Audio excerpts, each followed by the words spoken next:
Alice, kumusta na? Ay, ito. Titikang lahat. Tatlo ba, nagbakasyon. Oo. Kaya pala ilang araw dito walang tao. Oo, siguro. Sanada kami kasi mana dito. 1 linggo na. Kasi pinapunta ko dito sila Pepa nung isang araw wala daw tao.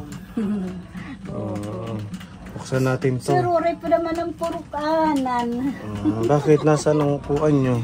Kay gimbilin na anay nam dito kanda nini. Dito natin usa na anak. Kay bangin. Dini pang maong kay waray mantrangka. Wala itong padlock? Ito Waray. dito?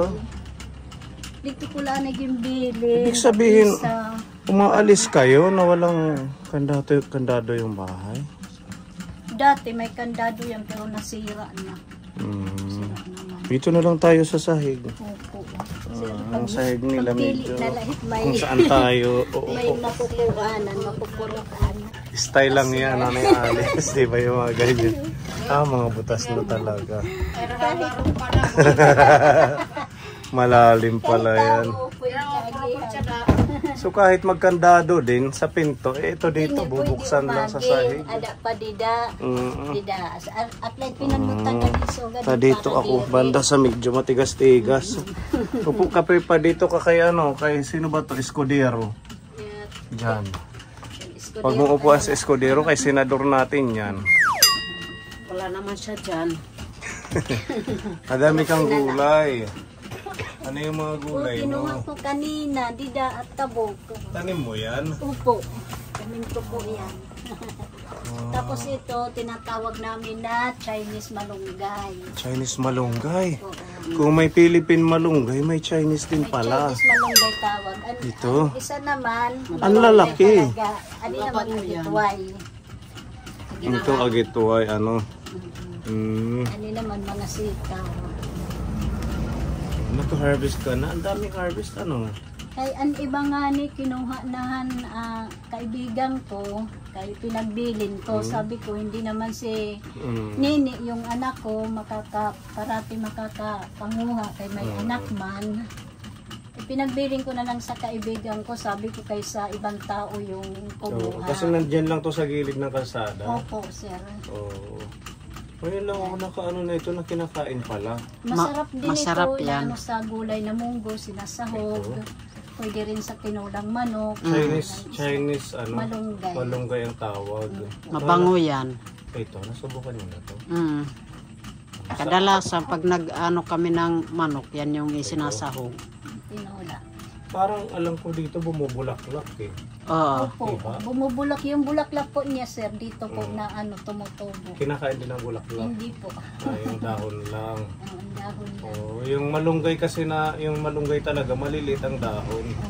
May Ito malunggay naman ang din doon, lalaki. yung original na malunggay, mayroon. Meron din. Opo. Ano to pagsasama-samahin mo? Ito Ang ikuan, pagluto. Lucky Me, pwede rin ito yung Sa noodles. noodles, pwede rin ito. yan isahog. Tinatanggalan yung mga ano. Hindi mga kasama dahon. ang tangkay. Opo. Ganun po pala. Tapos may idea na tayo kinakain ito. Kasi nakikita ko lang ito. Akala ko bulaklak lang ito yung halaman. Hindi po, sir. Oo, kasi Gulay yan. parang ano to eh, sumasama sa kamantigi. Diba? Magkaano sila ng kamantigi? Magkasama yan. Lalo na dito po. Magkakasama yung saluyot. Mayroon din doon saluyot. Pwede mo ibakod yan. Ito. Pwede biya ko din na ano yung Sige, magtatanim tayo. Hingi kami sa'yo ng ano, tangkay para tumubo.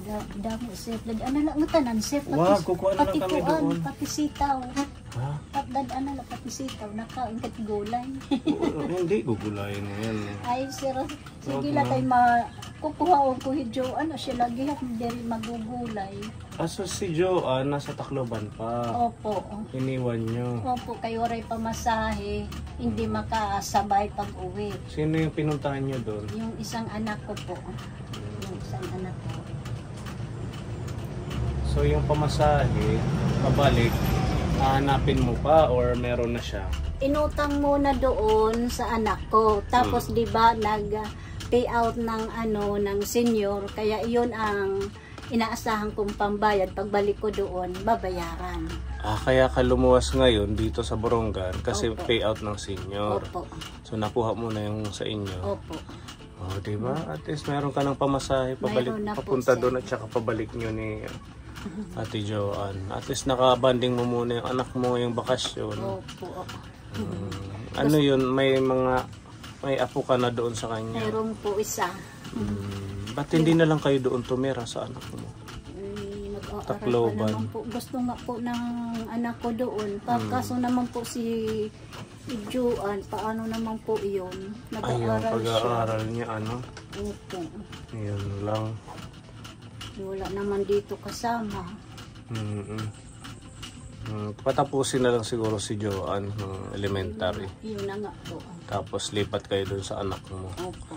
At least doon, hindi kayo mapapabayaan. Opo, yun niya po yung ano ng anak ko. Sabi ng anak ko, kahit papano, kahit po konti, makakakain po kami. Sabi niya. Dito parang hirap Opo, kayo. dito po, nahihirapan po kami sa pagkain. Kasi wala naman po sa akin naghahanap buhay. Kaya gusto ng anak ko doon muna kami tumira.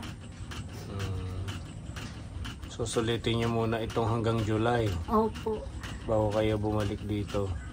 Opo. Kaya nung nagbakasyon nung 30, pag kinabukasan, umalis po kami. Kasi sige na ang tanong ng anak ko na, sabi, kailan pa daw kayo pupunta dito, mama? Sabi ko, untayin lang po yung bakasyon ni Joanne. Saka kami pupunta roon. At saka sira-sira na itong bahay. Ayun na po. Oo. Talagang hindi na kumbaga hindi na safe para sa inyong dalawa. Opo nga. Kasi kahit anuhan yung pintuan, dito pwede rin daanan ng tao, tsaka dyan. Pwede rin. Tapos doon din sa likod ni Pipa, mayroon din yung haligi, sira na rin yan. Diyan. Kaya tinatabunan ko na lang po na yung mga, ano tawag dyan, yung Trapal. trapal. Opo. Kasi noong panahon, nag-ano na ako kanlele, yung pinsan ni Alex, nagpaalam na kung pwede mag-ayos ng bahay. Sabi ni Lily, hindi daw niya masasagot kasi po pipito daw po silang magkaiba-iba ng ng may-ari. So Pito ganun po silang pala. tawag dito, yung puyo. Nag-claim. So hayaan nyo na, huwag nyo nang ayusin kasi pag inayos, mamaya biglang paalisin kasi nabenta na daw to eh. Opo, yun yung sabi. Pati yung dito, yung katabi. Yung dito, yung katabi, ang sabi ni Lily noon, ang may-ari daw niyon, baga, nabili na rin daw. Nabili. Pero hindi pa naman yung may-ari nagpapaalis dyan. Hindi pa. Hindi pa. Mahirap talaga yung walang sariling lupa, ano?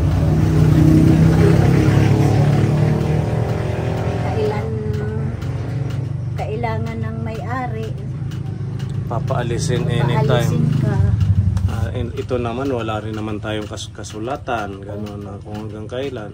Basta nagpaalam lang kayo na pwede kayong makitayo ng ganito. Kaya maganda yan, doon na lang kay sa anak mo sa Tacloban. Ayun nga po. O dito muna kay Rose pag... Kay Rose naman din po, mahirap din kasi maliit din yung bahay nila. Kasi laki lang siguro nito, kasi laki lang. Kaya lang may may extension na kusina. Maliit lang din. Maliit din lang po. Pag kumilos ka, mahirap din siksikan. Yun nga So kailan kayo babalik ng Tacloban? Babalik ng Tacloban, kukunin ko si Joanne. Gustong-gusto talaga ni Joanne mag-aral. Umiiyak nga po yun.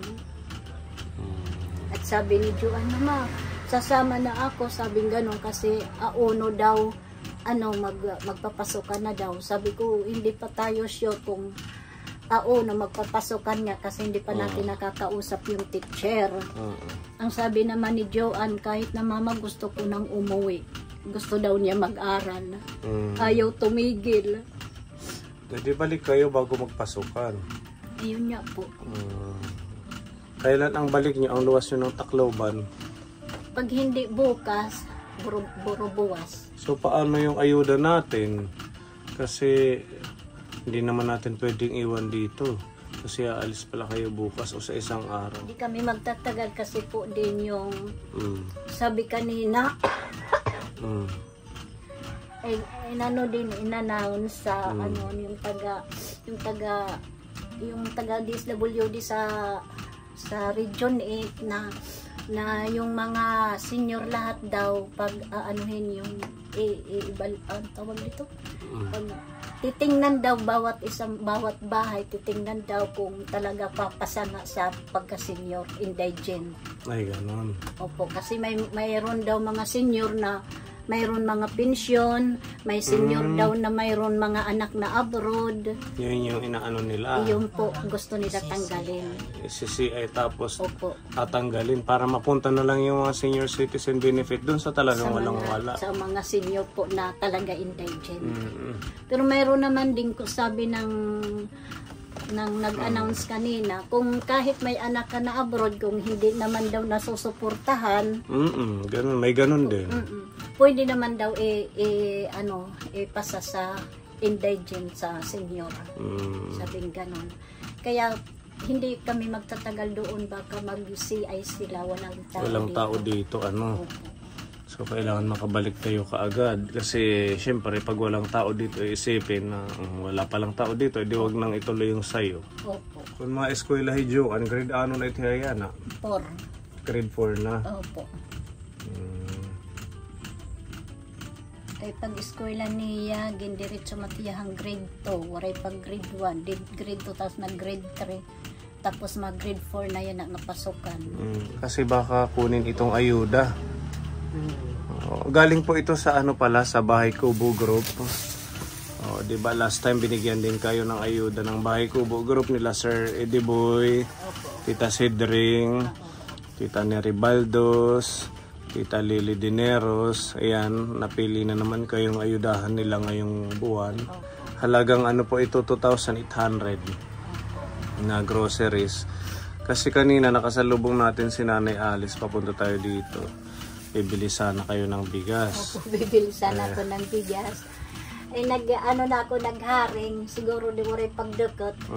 Naalala ko naman, kukuha na sana ako ng kaserola. Pagsasayang sabi ko, magsasayang ako, wala palang bigas. Kaya pupunta na sana ako doon, bibili ng bigas. Sige, para hindi ka na bumili ito, siguro pwede kuha siya dito muna. Kasi mga ilang saingan hanggang ngayon tsaka bukas ng umaga tsaka tanghali, kay bago pagkatapos kumain ng tanghalian saka ako aalis ka na bukas din ng pagkatapos mo ng halian. Oo, tapos tatlong saingan siguro. Tatlong saingan. Ako lang naman mag-isa, hindi yan marami. Oo, mga siguro 2 kilo.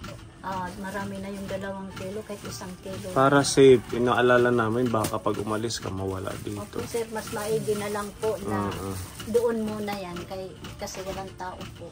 Tapos pagdating mo, lagi naman umikot si Pepa, malapit naman dito sa inyo. Opo. Bago siya pumunta sa bahay, patingnan ko na lang kung nandito na kayo para ihatid namin ito. Punuin na lang yan. Para sure na kakasya hanggang bukas ng tanghali. Yung ubo ninyo, kailangan nyo Solmiox na Aerobitosin pala. Ayan, tinapay. Pwede rin sa biyahe yung bukas ay pang-almusal, pang-merienda. Saka yung palaman. Ito. Tsaka yan, cup noodles para baon niya sa biyahe. Sige, kuha ka na dyan, Nanay Alice, kung ano yung kailangan mo bukas at saka sa ngayong gabi. Inom ka kaya ng tubig. Meron kang drinking water. Pero kada may Ito. direct mineral. Direct mineral, wala ka ng tubig. Opo, kasi kaninang tanghali, doon lang ako nakikain sa anak ko. Kailangan makabili ka ng tubig. Kaya hindi ako nakaano ng tubig nakadala. Nagmamadali po kasi kanina ako ng tanghali. Kay tanghali na po kami dumating, siguro mga alas 2 na siguro natapos yung yung payout. Kasi Payout ng marami po. senior. Opo. Magkano po yung natatanggap nyo pag 6,000 ngayon yung natanggap namin. Pang ilang buwan? 6 na buwan. Tapos sabi ng taga DSWD sa Region 8, siguro daw 1,000 naman daw bawat buwan. Siguro daw baka ibalik nila sa kada 3 buwan mag-pay out. Para hindi Para rin hindi naman daw masyado matagal. Oo. At least may 3,000 bawat 3 buwan. Bawat 3 buwan. Pambili na din ng ulam, bigas ninyo. Puti nag-increase na, Nag-increase na po. Salamat naman din po na Dati 500 lang. nadinig din yung mga dasal namin na sana taasan na yung Lahat ba yun ng senior? Parehas na? Opo, lahat na po yun. So sabay-sabay nag-payout ngayong araw. Opo, sabay-sabay. Aba, ang mga Suhutan. lola natin, sila Lola Juliana, Suhutan, Lola San Provincia, Opo. Sorok, kasali Sorok. Kasali pero ibala sila doon. Iba lang. Kay lahat yun. Dinhian na lang. Lola Estrella, kasali. Dinhitikan la din Suhutan, Kalikuan, San Jose, Siha, San Gabriel. Yun lang ang 5 barangay. Yun lang. Yung iba naman siguro banda doon na yun. At least okay na, 1,000 na, di ba? Magandang malaking pamasko na yun sa mga senior natin. Kuha na lang po ako noodles, cup noodles para May pa dito. biyahe. Ayan, cup noodles na Joan. Tigisa kayo. Tapos, magno-noodles ka ngayon? Kuan mo ako sa pwede. Ayan po yung ating mga groceries. Thank you sa Bahay Kubo Group, Sir Eddie Boy. May mga sabon, pangligo, panglaba. May mga sibuyas, bawang. Ayan, Energin. Pansit Canton. Ayan, magdala kang biskuit para sa biyahe niyo. Meron sa biyahe mo yain. Ayan. Madami-dami ito. May kape, mga biskuit. Ayan, matutuan na ito si Ate Joan. May asin, paminta. Ito yung palaman sa tinapay. Dalhin mo na rin yan. Ayan, biskuit. At gatas, birch, magic flakes, miswa udong. Tapos, ayan. Meron itong mga dilata. Ilang perasong dilata to? 2, 4, 6, 8, 10, 12, 14, 16. And 18 na dilata. May kasamang maling. Ayan. Masarap po ito. Assorted po ito, Nanay Alice. May sardinas, may corned beef, may tuna, may beef loaf. Ayan. Para sa inyo ni Ate Joan. Tapos may ito gawin yung palaman din. Okay. So, kuha ka na din na ito. Pang ulam dyan. Tapos ipapadala ko na lang to, send ko na lang sa Bahay Kubo kila Sir Eddie Boy na binigay ko sa iyo nung pagdating ninyo. Kasi baka hindi na natin ma-vlog. Short video na lang na hinatid natin. Okay, Nanay Alice? Okay. Yan, pagmamahal po ng Bahay Kubo. Tapos ito meron pang 10 kilong bigas para sa inyo. Yan, nagbawas na si Nanay Alice. Kumuha na ako. Sa inyo na yun. Saka bukas ng umaga, saka tanghali. Opo, kumuha muna ako ng bigas. Dahil nakasalubong ko po sila. Sir Pony, bibili sana po ako ng bigas na isasaing. Na ako, nakapandikit na tawag, pag na ako ng apoy. Dingas. Nakapagpadingas, kukuha na ako ng kaldero, wala palang bigas. Bigas. Kaya nakasalubong ko sila, sir. Ayan, say by the bell, may bigas, may pagkain. Maraming salamat sa nagmamahal sa mga katulad ko, nangangailangan. Maraming salamat po. Ayan, sa Bahay Kubo Group, thank you. Sa Bahay Kubo Group, thank you po sa inyong lahat. Maraming salamat po. Okay, yan. Babalik na lang po natin ito kapone. Ay papahatid natin kay Ate Ruby at saka kay Pepa sa susunod na araw pagdating nila Nanay Alice. 40,000. kay tao para safe yung ito, hindi mawala. Sayang, ibang makikinabang. Halimbawa, iwan natin dito. Bangani ng mga amping ka na mo, kanan, lamisa, tulad. Doon muna kay Rose sa anak mo. Tulad yung bilin kayo. Or pwede din, iwan namin kay Rose. Kay Rose na lang. Nalang po, zero sa kanalang po. Sa kanalang po pagdating na, unti na lang po Sa doon atin. muna po sa inyo. Okay, sige, ganun na lang. Sige, Nanay Alice, thank you po. Okay, thank you. Sir Eddie Boy, Tita Neribaldos, Tita Sidring, Tita Lily Dineros, sa inyong walang sawang support at pagmamahal kila Nanay Alice. Nakakadalawang buwan na po ito na sunod-sunod silang nagbibigay sa inyo. Naawa sila sa inyo ni Ate Joanne. Kasi hindi man kami lagi nakakapagpaabot dahil hindi man lagi may pondo. At least ang Bahay Kubo Group ay talagang napupunduhan kayo, which is pang second month na po ito. Hope na magtuloy-tuloy na malaking bagay na mabigyan sila Ate Joanne at Nanay Alice ng blessings. Yung 10 kilong bigas at mga pagkain na ito ay talagang malaking tulong. Hindi nyo naiisipin, lalo na sa ganitong mahirap na sitwasyon at kalagayan nila. Okay, thank you and God bless mga kaponi. Ingat tayong lahat at ingat ka sa biyahe mo pabalik ng Tacloban. Okay, bye-bye mga kaponi. Thank you. Bye.